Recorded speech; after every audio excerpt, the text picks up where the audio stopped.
Thanks for tuning in to Business Daily. I'm Lee Ji-yoon. Let's get started with a look at today's highlights.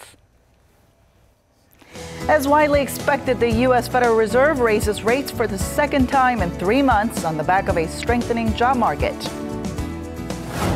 What is the Stewardship Code and why is the Moon Jae-in government pushing for its adoption by institutional investors? We'll sit down with an expert to talk about this.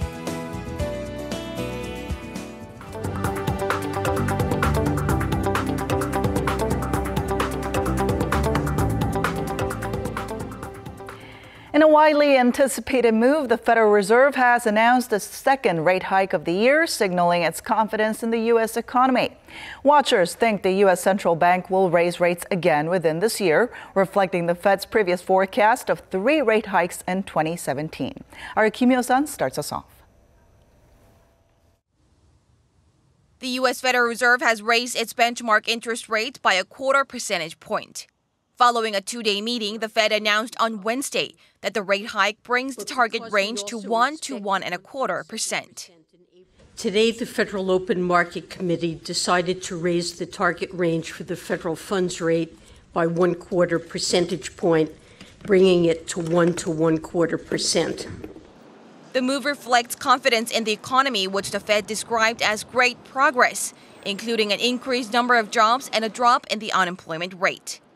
Although it gave no hint on an additional rate hike this year, watchers foresee a similar move in the latter half of the year, reflecting the Fed's previous forecast. The Fed also stated it will reduce its securities holdings, reducing its $4.2 trillion portfolio of bonds and securities, most of which were bought during the global financial crisis. Consistent with the principles and plans we released in 2014, this program would gradually decrease our reinvestments and initiate a gradual and largely predictable decline in our securities holdings. The Fed's second rate hike this year now brings the target range for the federal funds rate on par with Korea's benchmark rate, which stands at 1.25%. Kim Hyo-sun, Business Daily. And in response to the U.S. rate hike, the Korean government says although it's not overly concerned, it will keep a close eye on developments and draw up countermeasures. Our Kim Ji-yeon reports. Finance Minister Kim Dong-yeon brushed off concerns about the U.S. rate hike, saying the impact of the Fed decision on the Korean economy will be limited, as the move had been widely expected. Despite this, the Finance Ministry said it will strengthen its monitoring of the nation's financial markets and come up with countermeasures.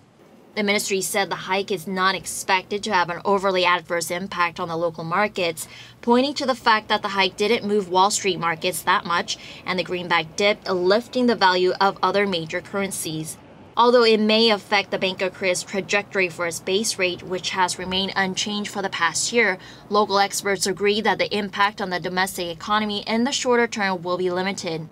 A local expert says the U.S. rate hike could actually help Korea resolve its massive household debt problem, which topped a staggering $1.2 trillion in the first quarter.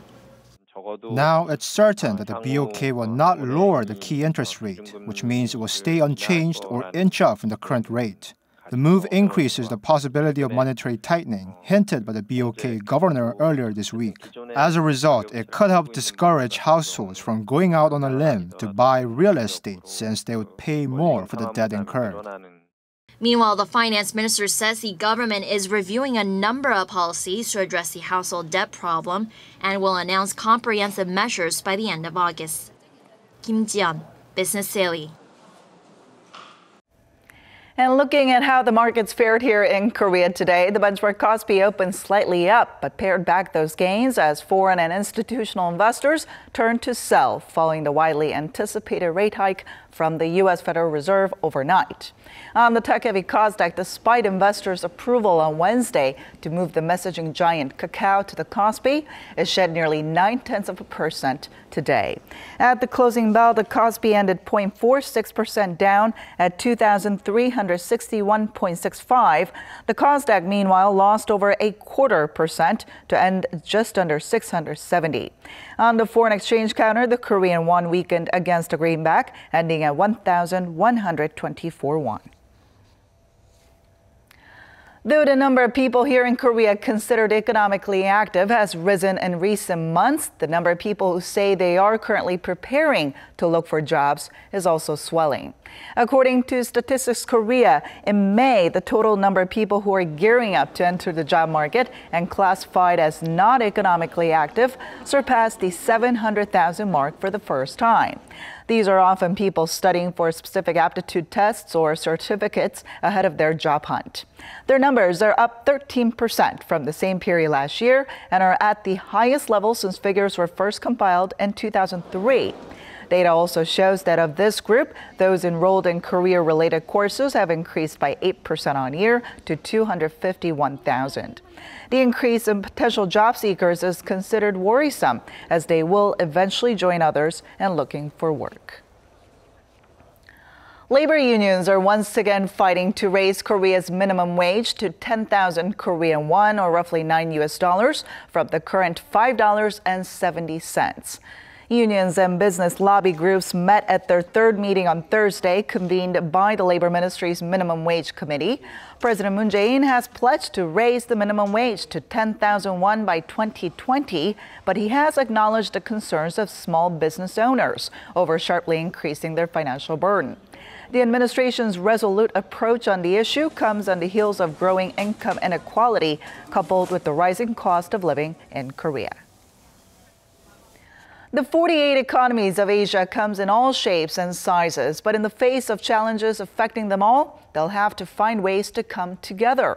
And experts in the region have gathered here in Seoul to discuss how to do that and achieve sustainable growth in the future. Our Oh Soo-young takes us to the scene.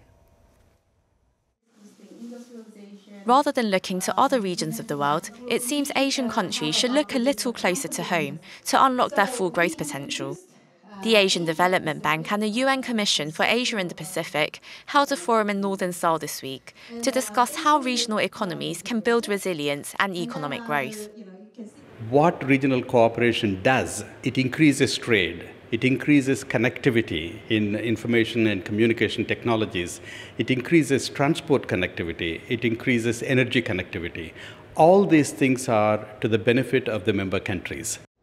Asia is the fastest growing region in the world in terms of annual GDP, producing about a third of the global output.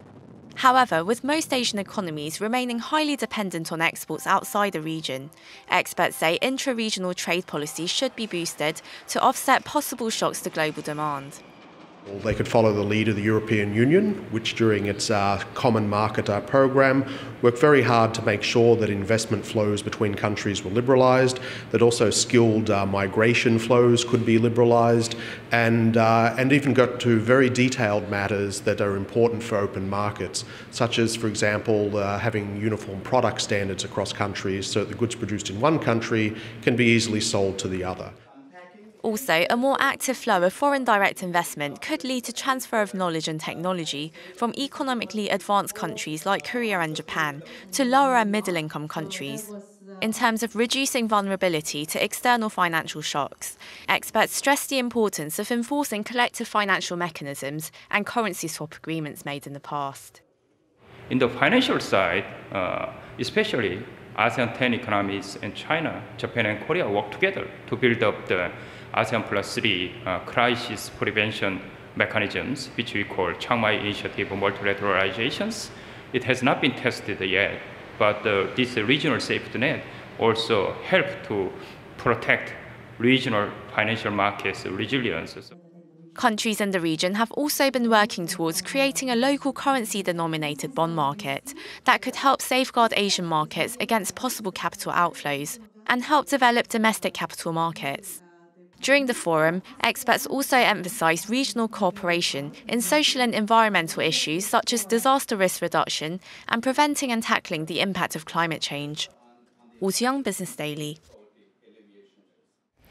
Now, with the KOSPI hitting record high levels again, the Stewardship Code is gaining more attention, with some 35 institutional investors already having adopted or looking to adopt the code. Let's find out what this is all about. The Stewardship Code was first introduced in the United Kingdom back in 2010. with aims to promote institutional investors' active engagement in corporate asset management as stewards of companies. Korea also introduced the system back in December, but the response has been cold, with no financial institutions implementing the code 5 months into its introduction. Experts have said despite its potential positive effects for shareholders, investors are reluctant to adopt the guidelines due to the lack of clear criteria on how to use the undisclosed information. But things are starting to look a little different with President Moon Jae-in now in office. Expectations are growing that President Moon will further improve corporate governance standards and push for the adoption of the Korean Stewardship Code. In fact, the Financial Services Commission announced more relaxed guidelines earlier this month for pension funds, asset management firms, and insurance companies that hold at least 5% of a listed firm's shares. So will this encourage more investors to adopt the Stewardship Code in Korea? And to tell us more about this, we have Professor Kim Se-wan from Ewha Women's University joining us in the studio today. So good to see you. Pleasure to be here. So tell us more about this Stewardship Code. I mean, what is it and what purpose does it serve? Stewardship Code is major institutional investors like asset management companies and pension funds action guideline to actively exercise their voting right for maximizing the client's wealth. What they do usually is demanding more pro-shareholder decisions like paying out more dividends. All right. Now, what are some of the difficulties, though, that institutional investors have had in terms of exercising their voting rights? I mean, Korea has one of the lowest rates of participation. Right. In the past, private equities like hedge funds have been aggressively participating in shareholder voting in Korea and other countries, as we have seen in the conflicts between Samsung and Elliott 2 years ago. But most of the other institutional investors were more interested in price increases rather than demanding more dividends or improving corporate governance. But as time goes by, they became more aware of the importance of corporate governance in the long run for gaining higher investment performance. Now, as we heard, this was first introduced in the UK back in 2010. So what are some other countries that have adopted this code, and also how effective has it been for those countries? As you said, it was first introduced by UK in 2010, which is one of the most advanced financial markets. After that, other 10 advanced financial markets like US, Canada, Netherlands, Hong Kong, and Taiwan all accepted stewardship codes. But that quickly became an important system to sustain the balance between shareholders and management of companies. Now, the Korean Stewardship Code was introduced back in December. So how is this different from the ones adopted in other countries? Well, even though stewardship code is generated from the market inside, we have serious political issue in this stewardship code because President Moon's team considers stewardship codes as a crucial policy tool to improve corporate governance and developing financial market. For example, the two key figures of President Moon's team, Professor Kim, the Commissioner of Fair Trade, and Professor Chang, the economic advisor to presidents, were well known as active leaders of minority shareholders movements. And now there are hopes that the adoption of this stewardship code will lead to better corporate governance. So what are your thoughts on this? Well, foreign investors are talking about Korea discount for two reasons. The first is not transparent corporate governance, and second is geopolitical tensions between North and South. To all investors, the first factor, which is unclear corporate governance, is larger concern. So by enforcing stewardship codes, the corporate governance will be improved very soon. All right. Well, but then there's still the debate over its effectiveness and efficiency. Right. The problem with stewardship code in Korea is it is not so popular between institutional investors. Only 30 institutional investors participating in the codes, including 4 major asset management companies. But since Korean government is enforcing this code very strongly, sooner or later, the largest institutional investor, which is National Pension Service, will be joining the codes. And that's going to be turning points of all other major investors' participation. Now, aside from that, what other stuff can be done to make sure that more institutional investors take part in adopting this stewardship code? Well, there's no question that stewardship code will be a new point, something like a trigger to renovate Korean financial market as a whole, along with improving corporate governance. But three major institutional investors, national pension system and teachers' pension system, and lastly, government employees' pension system should be participating in this code because they will be the major controlling power of unfavorable actions or behaviors of foreign investors in Korean financial market. So let's hope to see them adopt this code soon. Thank you so much for coming in today. My pleasure.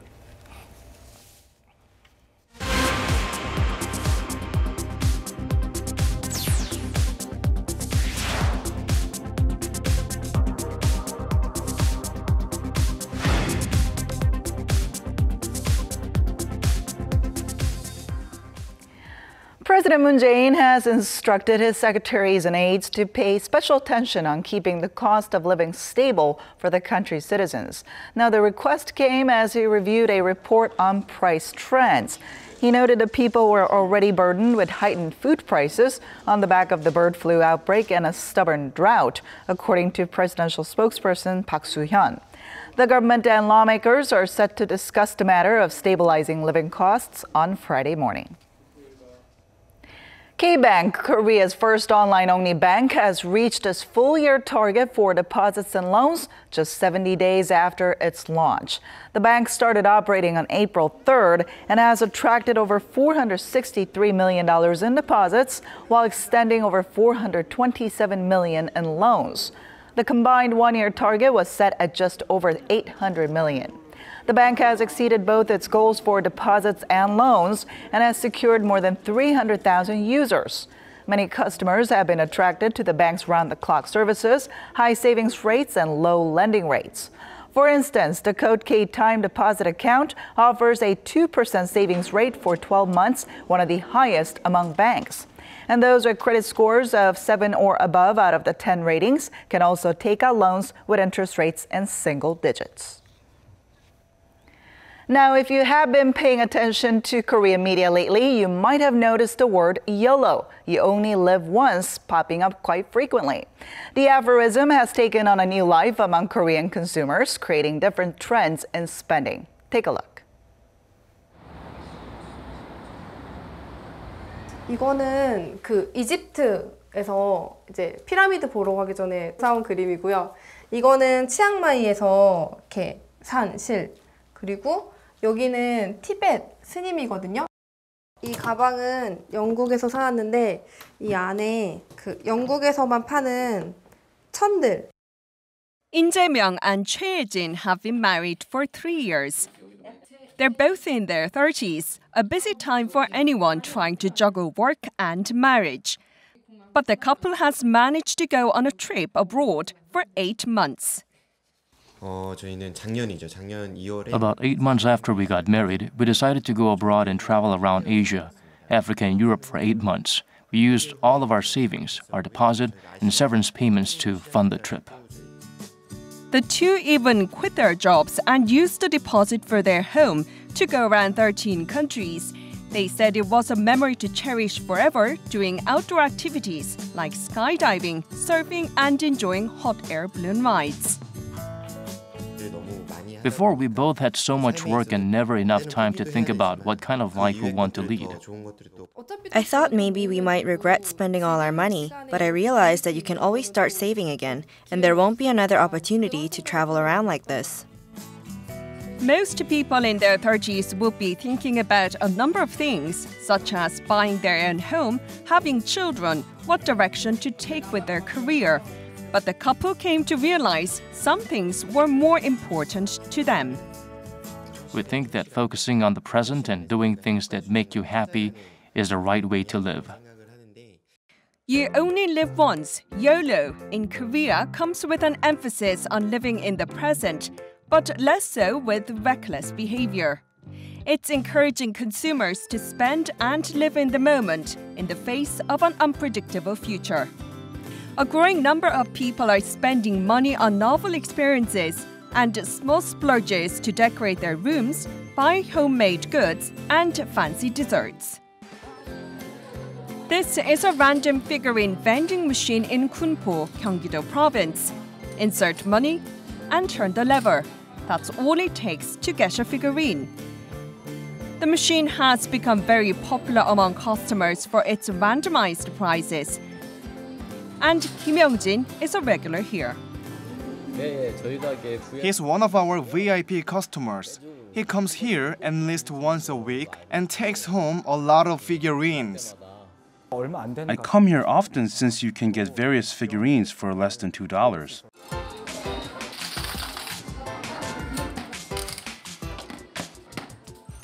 Kim first started buying figurines from this vending machine in August last year and now has a collection of almost 200 characters. He now spends over $400 a month on average. I really enjoy it because you don't know what you're going to get. They can be good or ones you already have. I started off getting 1 or 2 for fun, and now I have so many. Kim started to share unboxing clips of these random figurines on social media last August. Within 10 months, he secured over 45,000 subscribers, with each clip receiving up to 30,000 hits. Since they come out in random order, a lot of viewers really want to know what's inside, but they don't necessarily want to spend money on it. I think that's why they watch my videos to experience it secondhand. It's a small indulgence that Kim says helps him reduce stress and have fun. He's saving less money but says it's worth it. People have asked me why I live this way, why I would spend money on random figurines instead of saving for marriage. But this is fun for me and I'm happy. So I don't think it's a waste, and I don't care what others think. A recent survey shows that 1/3 of people spent nearly $900 in the first half of the year to treat themselves. This approach toward spending is said to help people find new meaning in life, as opposed to being a trend of excessive consumption. Young people are struggling economically and the jobless rate is high, but they have a lot of appreciation for culture and a strong drive to consume. This is why they look to spend with whatever little money they have, and instead of saving, they want to be proactive in finding happiness and joy. The YOLO trend is not just for younger generations. Baby boomers born in their 50s and 60s who have long valued frugality as a virtue are also rethinking their core values. Down the street comes a motorcycle, and riding it is a man in his late 60s. 68-year-old Kang Jung-seok has worked in the shipping industry all his life. After his retirement a few years ago, he says he's been spending on himself. In May, his lifetime dream came true when he purchased a motorbike. When he first came here, I thought he was looking for something for his son or his son-in-law, but I heard he's now retired and wanted to go after his dreams. Now that I'm retired, I feel that I have fulfilled my duty towards society and my family, so I wanted to buy this for myself. In many ways, it's difficult for young people in Korea these days to become financially independent without help from their parents. That's why a lot of parents continue to lead frugal lives so they can pass on their assets to their children. But Kang says he's investing in himself and that his wife and sons are very supportive. It's your own life after all. If you focus too much on obligations and responsibilities, things feel too rigid. Sometimes you need to break away from things and do what you want. I don't think being tied down is the right attitude toward life. This YOLO trend is not about compulsive and extravagant spending. Interest rates are low and home prices are rising by the day. So those who embrace this lifestyle are actually rational consumers. There are fewer opportunities and jobs these days, so by focusing on the present, they're looking to live life without regrets.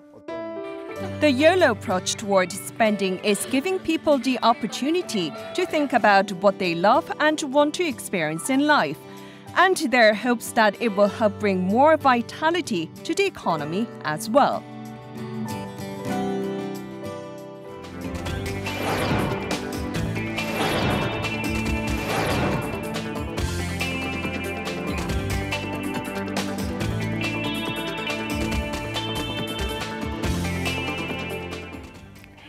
And that wraps it up for today. But we'll be back tomorrow with more at the same time, same place for your Business Daily. So don't forget to tune in then. Thanks for watching and goodbye.